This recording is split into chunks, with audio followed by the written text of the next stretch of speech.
Bienvenue sur Secret de tournage. Megan, entre Annabelle et Terminator.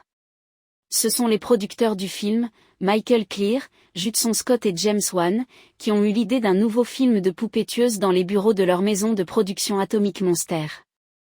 Leur ambition était de créer un croisement entre Annabelle et Terminator, en privilégiant la peur des progrès inconsidérés de la science à celle du surnaturel, une perspective féminine.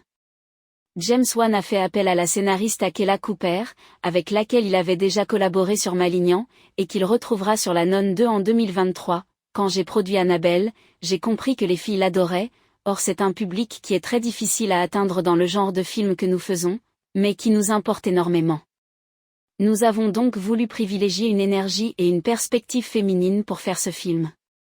Sans compter le fait qu'Akela est si incroyablement structurée, fine et intelligente dans son travail qu'elle a tout de suite compris ce que j'essayais de faire.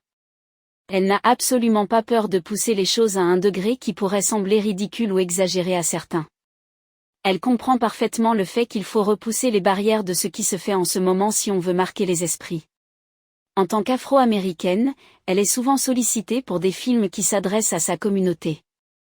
Cela n'a pas été le cas avec Atomic Monster, la société de production de James Wan, et elle s'en réjouit. En fait, nous sommes tous de grands fans de films d'horreur, et quand ils m'ont présenté leur histoire, j'ai tout de suite été emballée, puis ils ont aimé ma proposition et de fil en aiguille, nous avons développé une collaboration fructueuse. Elle se souvient que lors d'un festival de films où elle était membre du jury, plusieurs femmes afro-américaines sont allées à sa rencontre. Elle ne savait pas que les femmes afro-américaines pouvaient écrire des films d'horreur. Je leur ai répondu que je pouvais écrire n'importe quelle histoire. Les dangers de la science. Le film interroge notre dépendance exponentielle aux machines et le danger potentiel de se faire dépasser par des technologies de plus en plus performantes. James Wan affirme, les progrès de la science et de l'intelligence artificielle sont des aspects fascinants avec lesquels il est intéressant de jouer, car ils sont symptomatiques de la société dans laquelle nous vivons. Nous sommes tellement dépendants de ces technologies et ce à tellement de niveaux que l'idée même de les voir se retourner contre nous est foncièrement anxiogène. Des spécialistes de l'horreur. M3GAN réunit Blumhouse, la société de production de Jason Blum, et Atomic Monster, celle de James Wan, deux figures phares du cinéma d'horreur contemporain. Les deux hommes avaient déjà collaboré sur la saga Insidious. Ils ont fait appel au réalisateur néo-zélandais Gerard Johnstone, remarqué avec la comédie horrifique Housebound en 2014. Ce mélange d'horreur et d'humour avait séduit Jason Blum. Pour M3GAN, si l'idée d'un robot jouet qui se met à tuer tous ceux qui croisent son chemin est terrifiante, elle n'est pas totalement dénuée d'humour noir. Il fallait un réalisateur qui puisse comprendre la finesse de cet humour pour que le film prenne toute son ampleur. Gérard l'a immédiatement compris et c'est le genre d'humour qu'il maîtrise à la perfection. Référence. Gerard Johnstone s'est inspiré de films noirs mettant en scène des femmes fatales et des anti-héros tels que Gone Girl ou La main sur le berceau, mais a aussi puisé dans La malédiction, car pour moi il y a un petit côté antéchrist dans Megan, ainsi que Pinocchio, ce qui fait de Gemma une sorte de Geppetto moderne au féminin, une jeune actrice prometteuse. Face à la poupée terrifiante, on retrouve la jeune Violet McGraw, révélée par The Haunting of Hill House, et vue dans Black Widow, où elle joue Florence Pugh enfant, et Dr. Sleep. Malgré son jeune âge, la comédienne était très à l'aise sur le plateau, comme en témoigne sa camarade de jeu Alison Williams. Comment décrire Mademoiselle Violet McGraw? En fait, je n'étais pas du tout préparée à son sens de l'humour. Son sens de la repartie m'a séché sur place. Elle est capable de vous mettre en boîte comme personne avec un naturel confondant. Il m'a fallu un petit temps d'adaptation pour m'habituer au fait que ces blagues sortaient de la bouche d'une enfant si jeune. La création de Megan.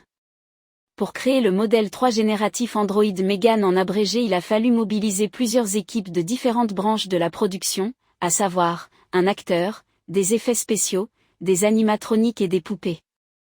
Sous la houlette de James Wan, l'équipe était composée de Adrien Moreau, directeur de la modélisation des poupées. Cathy TSE à la direction des poupées. Devin Simon et son équipe à la direction des animatroniques. Mélissa Brockman, productrice déléguée aux effets spéciaux et son équipe.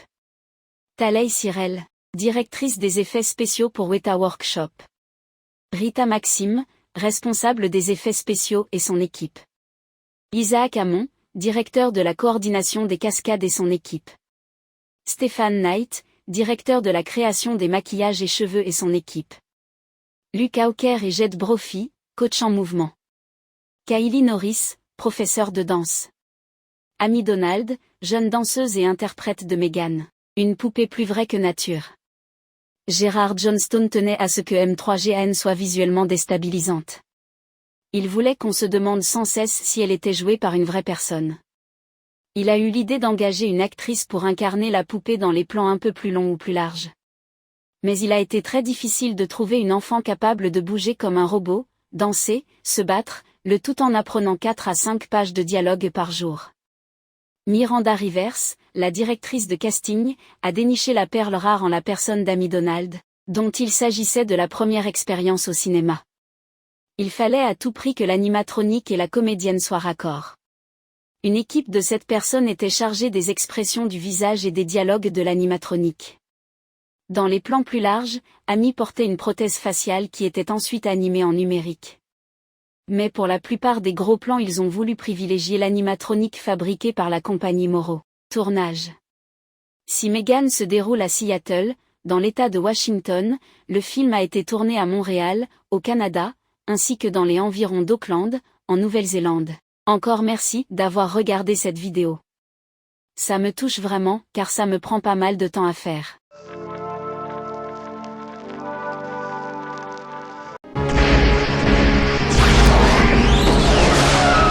Route. Là où on va, on n'a pas besoin de route.